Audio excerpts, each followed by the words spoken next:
the growth of feathers on chicken feet where scales normally would be found.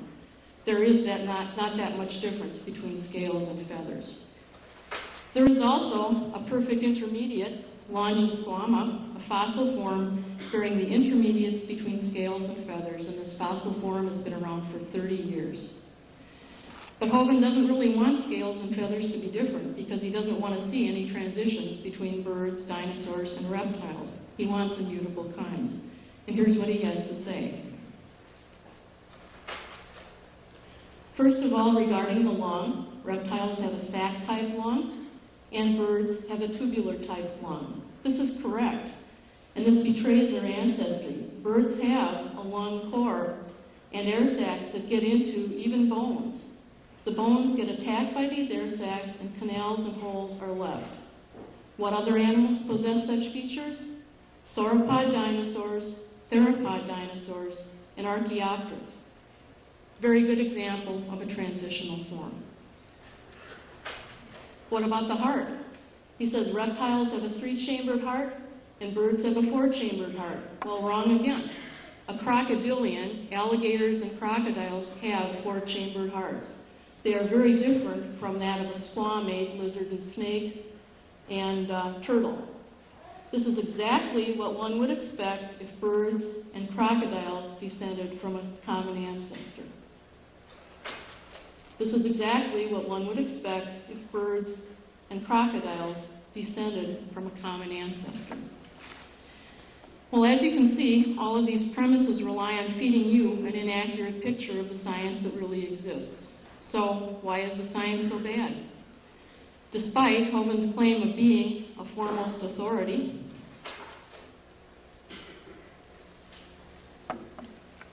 he has almost no science background at all. He claims to have a PhD from a place called Patriot University. Well, this is the course listing from Patriot University, and interestingly, Patriot University does not offer a PhD. It does offer a doctorate of ministry in Christian education, where one would be taking Old Testament, New Testament, Christian education, and some electives. Patriot University offers almost no science courses at all. The Bible and science, creation and the collapse of evolution, medical science and the Bible, the biblical basis of modern science, and a health, nutrition, and first aid course. But that's about it.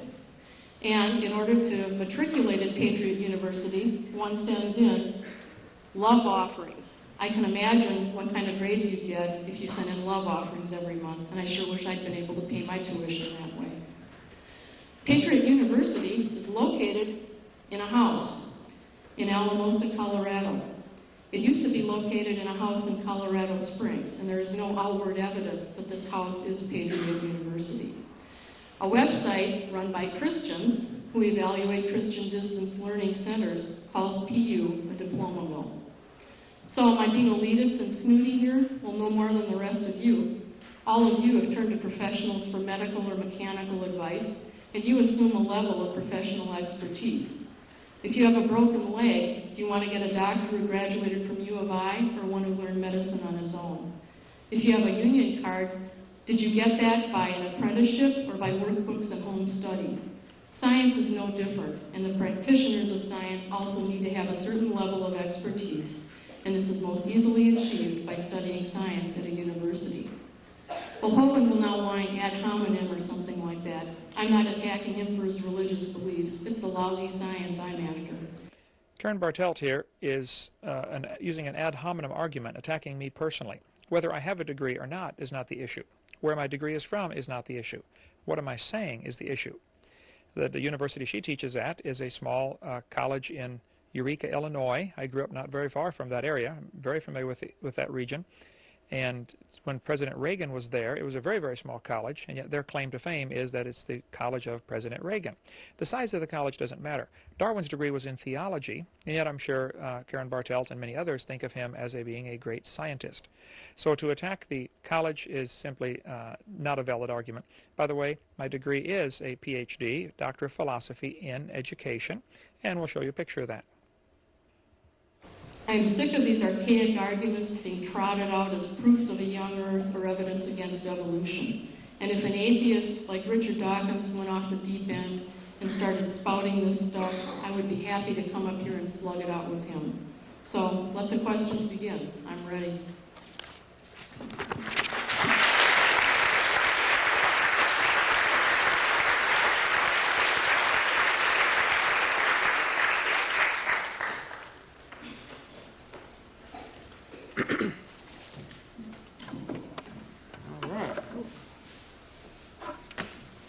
To be here today, and I do count it a great joy to be able to defend the biblical worldview against anybody, regardless of what they stand for, and I do appreciate you all coming.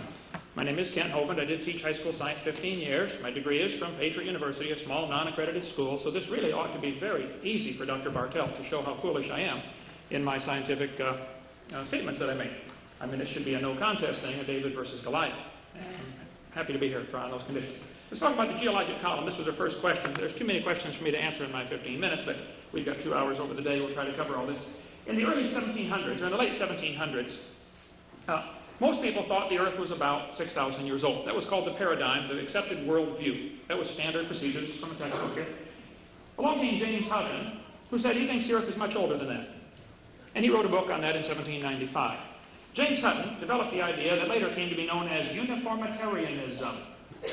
And the catchphrase there is, the present is the key to the past. Now, James Hutton's work had a very profound influence on a guy named Sir Charles Lyell.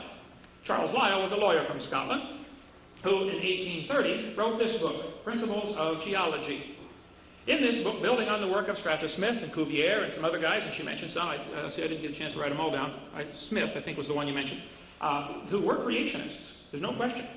But Cuvier and some of these other guys, and Charles Lyell, over the early 1800s, developed the geologic column. Lyell's hatred for the Bible shows up on many pages in his book. I won't take time to go through all that, but he really did not like Scripture for all sorts of reasons. He talked about men of superior talent, he's referring to himself, who thought for themselves. In other words, if you believe the Bible, you're dumb, and basically the attitude is, we're smart, you're dumb. I run into this all the time, and we'll take care of that today. But so they're blinded by authority, like the Bible. About 1830, Charles Lyell and some other guys developed a biostratigraphic technique for dating Cenozoic deposits based on relative proportions of living and extinct species of fossil mollusks. They did this they made this stratigraphy based upon the fossils they contained. This is from, you can write the reference down there if you like, Ms. Bartelt, and check that out. Geology Magazine.